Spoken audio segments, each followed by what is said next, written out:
Hi, this is Brian King. I'm an entrepreneur and business relationship strategist.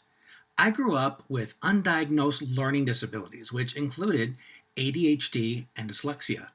These challenges made my ability to make friends or even hold a job very hard, harder than you could imagine, in fact.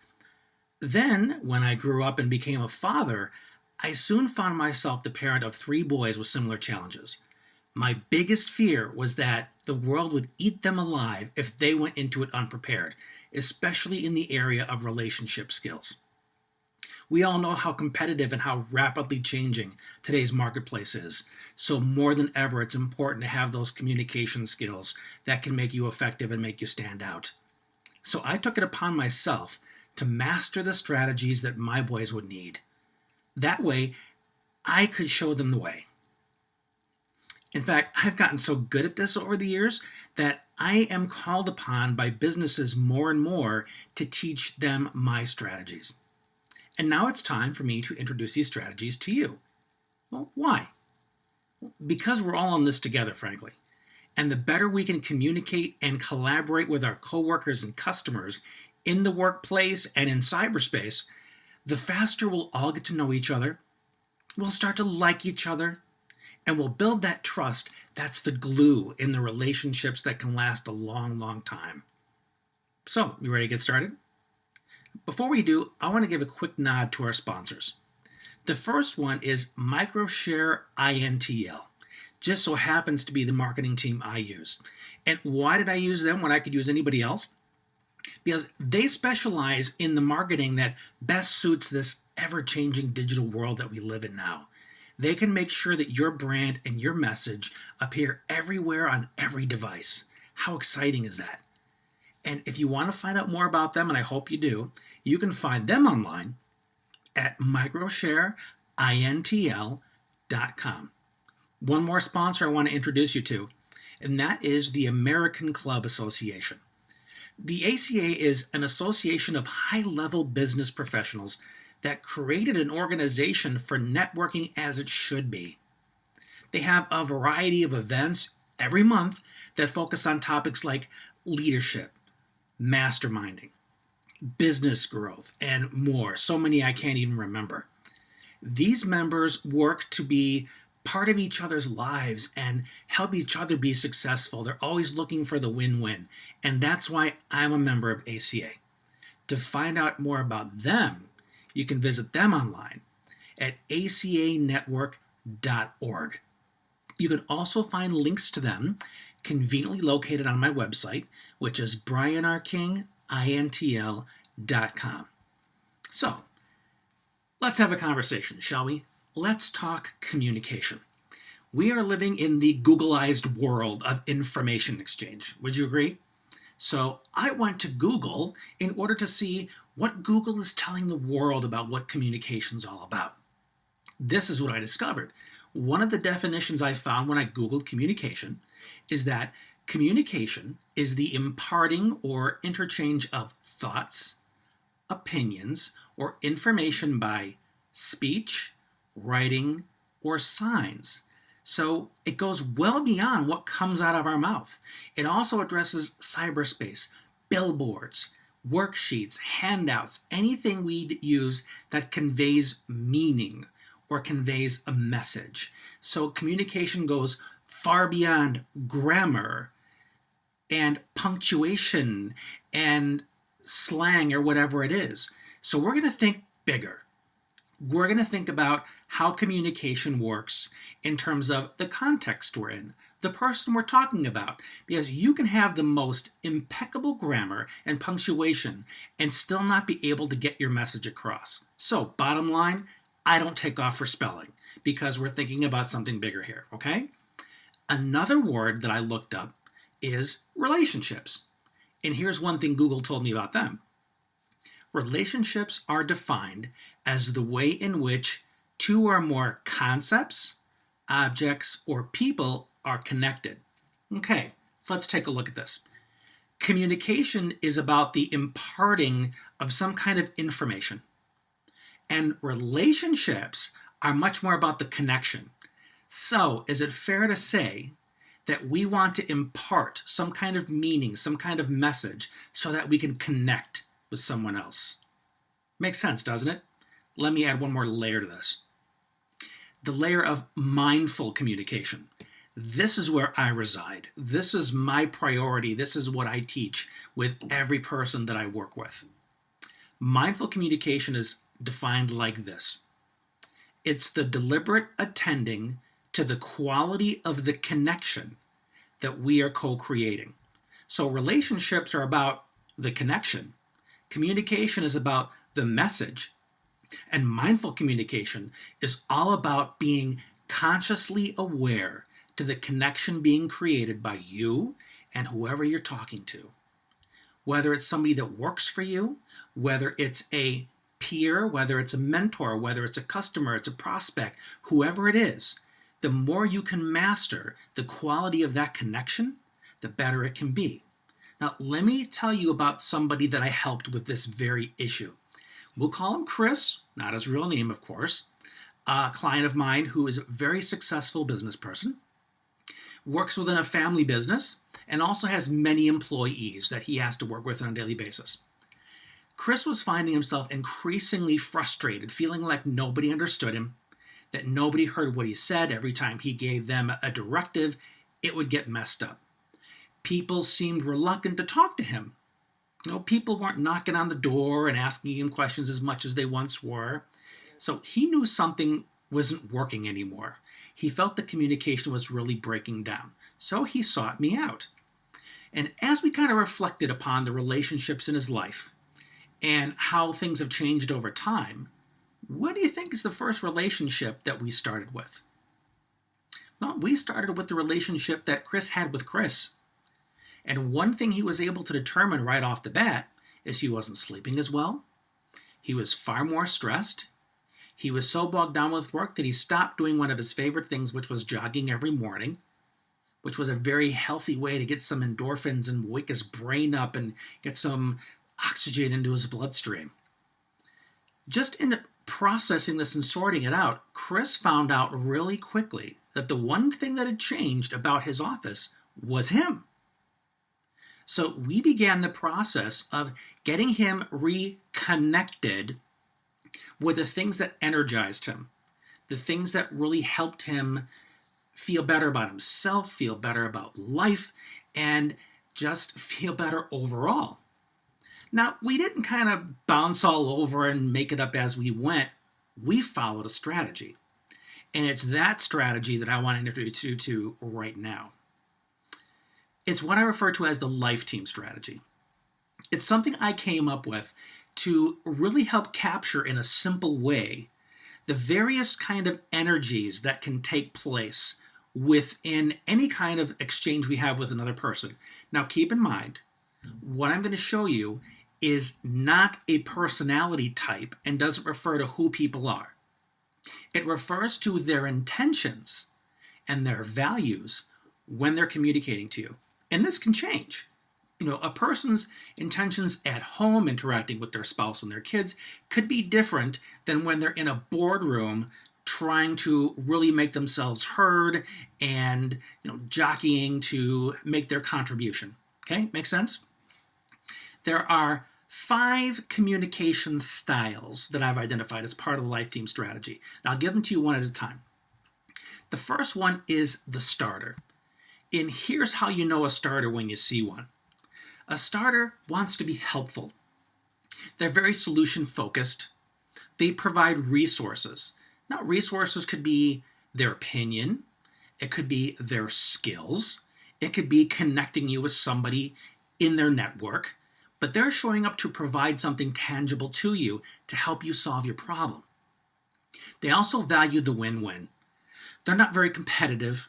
They're very team-minded. They want to see you succeed. So you're not going to find jealousy, blaming, or any of that with a starter. The next member of the life team is the sneezer. I know, bit of a funny word, but you'll understand what I mean by it. Sneezer is somebody who wants to make sure that you go viral. Now, does it make sense? They spread the word about you. They sing your praises. They tell other people about what it's like to work with you, how much they admire you, how much they respect you. And let's say you've been given a new opportunity and you're a little nervous about taking on this extra responsibility. The sneezer's the one who's going to cheer you on and say, I believe in you. You've worked hard for this. You deserve it. Go get them. I'm right behind you. Probably the easiest way to refer to a sneezer as a cheerleader. Now, they're different from a starter in that they're not really going to show up to give you tangible resources. They're just going to show up to give you their enthusiasm, their confidence in you. See the difference? There's a third person on the life team, the sitter. You can picture someone sitting on a fence. Basically, they're in between two decisions. They can't decide which side of the fence they want to be on, so they just sit there. So, a sitter's indecisive. They're really afraid to disappoint anyone. So they're afraid to take sides. They want direction. They really want safety. They want to be told what to do. Now, there is a time and a place for sitters. You want people that are going to do what they're told under certain circumstances and follow your lead. But if you want somebody that's going to praise you, if you want someone that's going to be proactive and solution focused, that's not a sitter. So it's really clear, and I hope you're figuring this out already, is to understand the people that are around you and how they tend to engage the workplace. Because if you need someone to be a starter, you're not going to go to a sitter and hope they step up. Now, of course, we could talk about this for hours, and what I'm giving you right now is just a snapshot, not the entire package. So there's absolutely more to build on. But hopefully I'm going to give you enough for now to give you a working idea of how this whole entire strategy can affect your workplace. Ready to continue? Okay. The next member of the life team is the shouter. Now, the shouter is the opposite of the sneezer. You remember the sneezer is a cheerleader, gives you praise, wants to see you succeed. The shouter is the negaholic in your midst. The one who has a negative attitude, hates Mondays, is always complaining about how much time there's left in the day. Shouter is problem-focused as opposed to solution-focused. They do a lot of blaming and shaming. They'll do a lot of verbal bullying, criticism, stuff like that. Anything to kind of knock you down a peg. The shouter wants you to doubt yourself. If you're offered a promotion, the shouter might say, man, you sure you want to take that on? Man, it sounds like a lot of responsibility. I wouldn't do it. I wouldn't give up that kind of freedom. Are you sure you're going to be able to see your wife and kids as much as you did? They'll help you see the negative side to it. And a shouter values the win-lose. They feel better when you do worse. The last member of the life team is the shover. The shover wants to sabotage your success, and they use their resources to do it. So the shover can be thought of as the opposite of the starter. This is somebody who will block a promotion, who will block a transfer, somebody who will use their influence over somebody else to get them to do something to make you look bad. Shovers are unhappy people, frankly. And unfortunately, they do exist out there in the corporate world. It's just a matter of spotting them and shoring up the support you need by getting more starters and sneezers in your life so you can withstand the effects of the shouters and the shovers. So what does this have to do with Chris? Well, Chris realized that amongst all the other things, he'd become pretty inconsistent in how he was interacting with people. Because he wasn't taking as good a care of himself, he wasn't getting enough sleep, he wasn't exercising, he went to eating junk food instead of being more conscious of what he was doing. So some mornings he came in feeling good, in which case he was more of a starter, or he was more of a sneezer. People found this pleasant guy they liked seeing, was very encouraging, was very clear on what he wanted, and was able to give them solutions and things they wanted to run with. But on nights he didn't get so much sleep, he came in a little crabbier. Sometimes he'd be a shouter. He'd say, man, how many times do I have to hear this from you? Or can't you deal with this yourself? So people began to see Chris as very hot and cold. They weren't sure who they were going to see anymore, so they just started not coming to him as much. They started going to other people in the business. Chris realized that he had lost the connection, not only with himself, but with his coworkers, a relationship that he valued so much. So he had to figure out how to get it back. Well, something that some folks may be uncomfortable with, but Chris knew he needed to do in order to get things back on track. He started apologizing to people. He started saying, hey, it occurred to me I haven't been myself lately. I've been a little bit more stressed. A lot of business is coming in and I haven't done a good job of delegating. I just want to let you know that I understand what's been going on. I apologize if anything I've done is upsetting. I'm going to start taking better care of myself. Is it okay if we start over? Everybody immediately took a big, deep breath, shook his hand, and was happy to start over because they knew who Chris was when he was at his best. And they knew something was up. They were also relieved to learn that it wasn't them, that they hadn't screwed up, they hadn't let him down. So as he started getting back on track, he asked himself the question, who do I need to be? How do I need to show up for my clients and for the people that I have hired to help me take my brand out there in the world and represent it at its best? I need to be a starter and a sneezer. How can I make sure I'm equipped to do that every day? Well, I've got to run every day. I've got to carve time aside to make that a priority. Because if I'm not a starter for myself, how on earth can I pay it forward to everybody that looks up to me? I'm also going to be a sneezer, which means I've got to be conscious about letting them know when they're doing right. Let me tell you a little story from my own work history. One of the last jobs I had before I went the entrepreneurial route, I was working for a company with a very high-powered, say, manager, supervisor, but he was real nuts and bolts. He was a real taskmaster. He wasn't really relationship-driven, and he didn't believe in giving praise. He even said this. He says, for me, no news is good news. If you don't hear from me, it means you're doing your job. However, if he didn't like something you were doing, man, did he let you know it. And he had no problem shaming you in front of your colleagues. He'd wait until we're all together at meetings, and he'd look you in the eye and totally rip you apart. Needless to say, morale was in the toilet around this guy, and it got so stressful that I was fortunately able to leave that job, hang up my own shingle, and create the relationships I wanted. And that was about 8 years ago. So, back to Chris.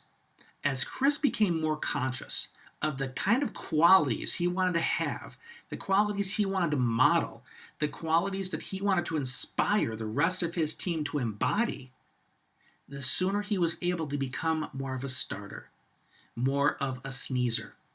And if somebody would come in grumping and groaning and saying, oh man, I'm so sorry, I don't know what happened, the weather, a flat tire, all the excuses people would come for why they were negative, why they couldn't deliver. Chris remembered that he was a starter, which meant he was solution focused. So one thing Chris would begin saying when people would come in and start being shouters at him, he'd say, I don't want to hear your excuses. I want to hear your plan because we do solutions here. So why don't you step out of the office, kind of collect yourself, come back to me when you have a solution.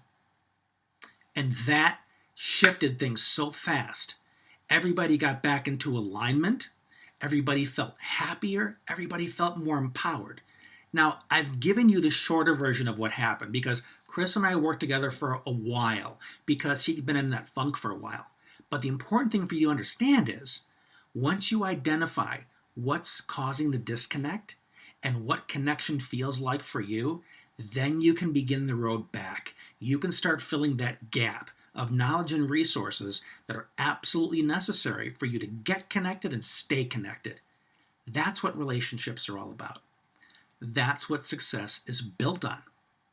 And I hope this little bit has been helpful to you and has also been a very strong beginning to our work together. So, thank you for joining me today. Please do me a favor and spread the word about this. Share it with people that you think can benefit from it as well. And don't forget to visit my website, Brian R. King, INTL, and also send me an email. My email address is brianrking@me.com. Let me know how this episode has been helpful to you, and feel free to ask me a question that I may even base a future episode on. And be sure to join me next time. Until then, this is Brian King saying, thanks for being you.